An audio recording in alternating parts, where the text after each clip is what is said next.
Esto sí es indignante, porque se efectuó una ejecución de elementos humanos que ya habían rendido plaza. Pues la justicia castrense absolvió a 6 de los 7 militares que causaron la muerte de 22 civiles en Tlatlaya en 2014. El 7º está condenado, pero a 1 año de prisión por desobediencia. Pero como si fue uno de los actos más sanguinarios, y señalando que ya habían rendido armas el resto de los muchachos en aquel enfrentamiento. ¿Muchachos? Jóvenes, todos. Yo soy de la idea al contrario. Qué bueno que se hace justicia, qué bueno que ya los liberaron. Quiere decir que no hubo las pruebas. Ojalá liberen a porque este caso le hacía mucho daño al ejército como institución, no solo a los hombres a los que quedaban amargados del trato que se les dieron. Qué bueno que se hace justicia, creo yo. Y es que solo se conoce la versión de algunas de las personas que dicen que estuvieron ahí, que dicen que las cosas pasaron así, pero pruebas contundentes no ha habido. Según Organización Nacional No Gubernamental, la exoneración confirma la parcialidad de los tribunales militares y las limitaciones de la creciente reforma a la justicia castrense, debido a que ésta permite que se realicen juicios paralelos en instalaciones civiles y militares de manera simultánea. Ojalá eso es lo que salga de esto. Protocolos de acción del ejército, videograbar, en fin, qué sé yo. Y el marco jurídico. El hecho ocurrió el 30 de junio de 2014 en una bodega en Tlatlaya, en lo que es el Estado de México. 22 presuntos, porque todavía ni se confirmó que eran delincuentes. No se les atribuía pues ningún delito, pero estaban armados. 22 presuntos delincuentes murieron en un enfrentamiento con militares. La versión fue desmentida por las 3 sobrevivientes. Una de ellas, sobre todo, que aseguró que un civil había muerto en el choque y los demás habían sido asesinados tras un interrogatorio. Fusilados. Híjole, pues lo hemos mencionado a lo largo de los últimos meses. El ejército ha tenido algunos incidentes de esta naturaleza porque, como decía Manelik, no hay los protocolos y no hay un marco jurídico establecido o creado para haber sacado al ejército a las calles. Entonces hemos visto este tipo de excesos. No se encontraron, aun cuando la Comisión Nacional de Derechos Humanos sí dijo que se había alterado la escena, pues no pudieron ir más allá. Ahora, no sé si en términos de la justicia civil, no la militar, el veredicto pudiera ser otro. De acuerdo con la Procuraduría de la República, 14 personas murieron en el enfrentamiento y las 8 restantes fueron heridas y asesinadas por los militares, cifra que la Comisión Nacional de Derechos Humanos estima en 15.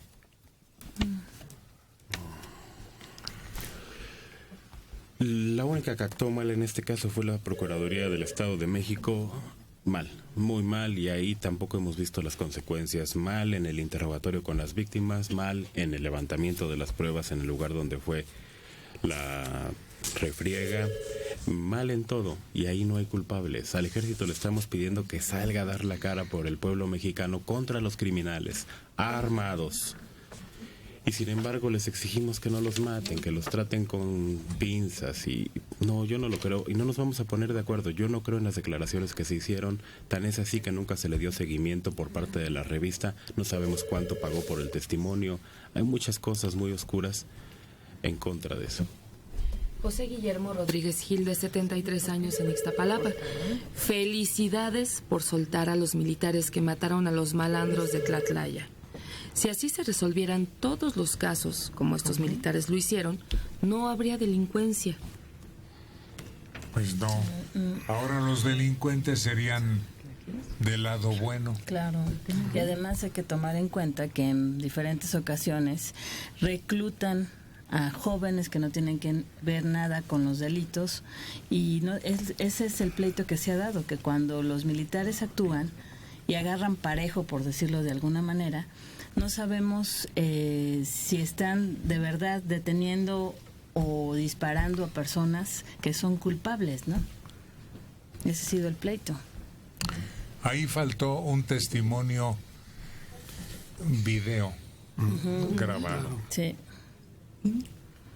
Algo que mostrara las condiciones en que se presenta el enfrentamiento en primer lugar, si hay un intercambio real de tiros entre ambos grupos, si se les conmina a rendirse, una serie de cosas que debió haber hecho el ejército. ¿De protocolo? Sí.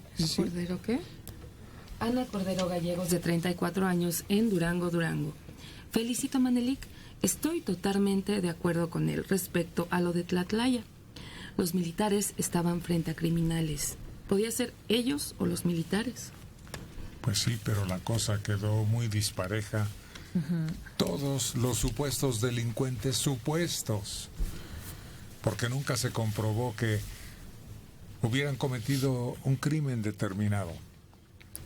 Todos muertos. Y entre los militares un solo herido. Hay datos que tienen que compaginarse, analizarse, porque existe sospecha. Y además había en la bodega esta rastros de ejecuciones en la pared, o sea, fusilamiento. Ahí están las fotografías. No las había, tan es así que no lo pudieron comprobar. No las hubo, hicieron pruebas de Simpson, ¿cómo se llama esa? De la distancia que se hacen los disparos y no había esas conclusiones, no fueron concluyentes. Si nos enseñan una pared con un salpicón de sangre y un impacto de bala, no sabemos a qué distancia. Se hizo la prueba de a qué distancia y se comprobó que ninguna fue a corta distancia y no salieron todos muertos. Tan hubo éxito en la operación del ejército que salvaron a estas mujeres. Mujeres que estaban ahí por otra razón totalmente diferente. Y la revista que publicó, en primer lugar, las imágenes muestran lo que dice Rosas. Pero no, ni somos peritos, ni podemos por una foto decir ya sucede esto. Fue el perito y decidió que no. Y las mujeres, por lo que hayan estado, salieron vivas, rescatadas de un enfrentamiento. No fueron bajas. ¿Cómo se llama usted? Es muy turbio el asunto. A mí me sigue pareciendo turbio, independientemente de que yo soy de la idea de que el ejército se ha comportado de una manera muy loable durante todos estos 10 años. O sea, sí tenemos 2 o 3 casos que son dignos de buscar la atención, de que se preste atención al marco jurídico y todo lo demás. Yo creo que el ejército no estaba preparado para esto, lo ha hecho bien. Creo que los excesos quizá que ha tenido son mínimos para lo que podríamos estar padeciendo frente a una guerra como la que está, pero a mí me parece que no podemos dejar pasar. Si hay cosas que se han violado los derechos humanos, no podemos dejarlas pasar. Y la justicia militar, pues obviamente va a cuidar al gremio.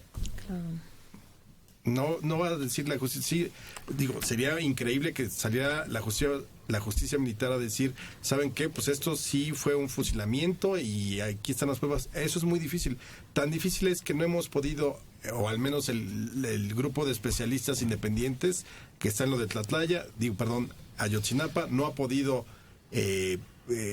entrevistar o interrogar a los militares del batallón que estaba esa noche. Esa es otra cosa que revienta hoy. Sí. Y va a explotar porque ¿qué va a dejar? ¿Qué nos va a dejar el que coman y se vayan? Porque en cuanto coman, se me van. Lo único que vamos a quedar es más intranquilos. Y lo único que vamos a quedar es con esa desazón de por qué nos entrevistaron con los elementos del ejército. Aunque ellos hayan rendido declaración por su parte... Sí, claro. Si ya lo dijeron una vez, ¿por qué no permitirles otra vez? René Martínez de Milpalta, 79 años. También estoy de acuerdo con el señor Manelik. Los soldados arriesgan su vida e hicieron bien en su actuar. Hay que matar a los delincuentes, porque al rato hasta derechos humanos los va a defender. Mario Solís Pérez, de 78 años, en Monterrey, Nuevo León. ¿Pero qué me dicen de los estudiantes del TEC, a quienes asesinaron y para corroborar que eran criminales, les sembraron armas? Yo no le creo nada al gobierno. Nos estamos yendo a dos extremos muy delicados. Cuidado. ¿Está bien que los asesinen? No, yo no creo que está bien que los asesinen. Ayer se los dije. La pena de muerte y que maten a los criminales, ¿quién va a jalar el gatillo? Una vez que alguien jala el gatillo para ajusticiar, se vuelven un asesino. No, eso ya es cruzar una línea muy delicada. Y tampoco está el otro lado de que por un incidente que sucedió hace mucho tiempo en Monterrey y que pudo haber causado, no sé, pensemos que ya todo lo que hace el gobierno está mal. Tampoco. Y un incidente que se aclaró. Sí, sobre todo. Sobre todo, porque se pudo comprobar. Sí, claro. Y acá se trata de un enfrentamiento nocturno con un grupo armado. Que no hubo pruebas. Claro, además, evidentemente, si es una refriega entre delincuentes y el ejército, pues ni modo, es una refriega, ese es el punto. O sea, el ejército va a tener que responder al fuego cuando haya fuego en contra del ejército. Y se acabó. Si ahí hay bajas de la delincuencia, ni modo. Pero exactamente eso es muy distinto a matar con premeditación, a ejecutar, vamos. Uh-huh. Aquí no sabemos, está demasiado nebuloso el caso Tlatlaya aún después de tanto tiempo, aún con lo que haya dicho ya la Corte Militar y demás. Pero evidentemente ese es el riesgo que estamos corriendo con el ejército en las calles. Yo insisto, el ejército me parece que ha tenido una mejor participación de los excesos que pudo haber cometido o haya cometido a lo largo de 9 años. No es posible que todo hubiera sido impecable en una situación que fue inédita para el ejército, para la sociedad, para el gobierno. Ahora, el problema principal ni siquiera es ese. El ejército entró, vio algo raro, actuó en consecuencia y hubo los resultados que quieran. Que tardemos tanto tiempo en sacar una conclusión de un tema tan importante, ahí está lo grave. Que no tengamos equipos de investigación que inmediatamente vayan al lugar y digan esto sucedió, que no tengamos jueces o que no tengamos instituciones que solucionen los problemas de manera inmediata. O a nadie le interesa o no queremos que nos interese, y eso nos va haciendo daño cada día que se alargan los procesos. Y ahí viene el reclamo, como lo decías hace rato, a la Procuraduría del Estado de México. Claro. O sea, las Procuradurías no están haciendo su papel, tienen que, en esos casos tan graves, porque están en entredicho las instituciones que son prácticamente en las que se sostiene la credibilidad y la fuerza del Estado.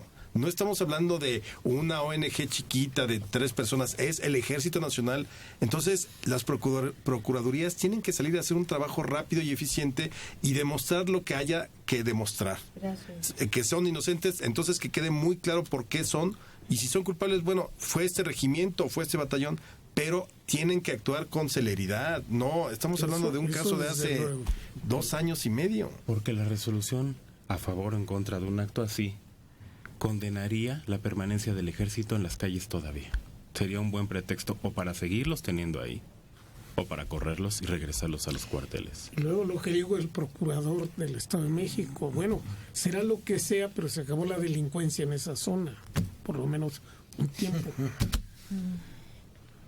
Guadalupe Sandoval. ¿Un video? Pero recuerden que los videos no sirven de evidencia. Según el orate del abogadillo de los puercos porquis. El problema es que ni siquiera es el abogadillo de los puercos porquis, es el fiscal. El fiscal que está diciendo eso, el que tiene que tratar de comprobar el delito, digamos, el que tendría que estar defendiendo a la parte acusadora. Uh-huh. A la víctima. A la víctima. A la víctima, porque en este caso no es una acusación, es una victimización. Exactamente. Pero es que el video no tiene validez jurídica en ese sentido, por favor. En el caso del ejército, sí. Sería distinto. Ahí entrarían además métodos como el periscope. Ellos debieron entrar con cámaras funcionando en la refriega desde que comenzó. Pero fíjate, a partir de este hecho de Tlatlaya y del otro del Rancho El Sol, que también ahí hay duda de la función que cumplió el ejército en esa ocasión. Ahí no entró el ejército. Policía Federal. Policía Federal. Sí. Bueno, permítame. En estos casos, lo que ha sucedido es que para que se quite la duda, se está pidiendo que cuando hagan ese tipo de operaciones exista una cámara.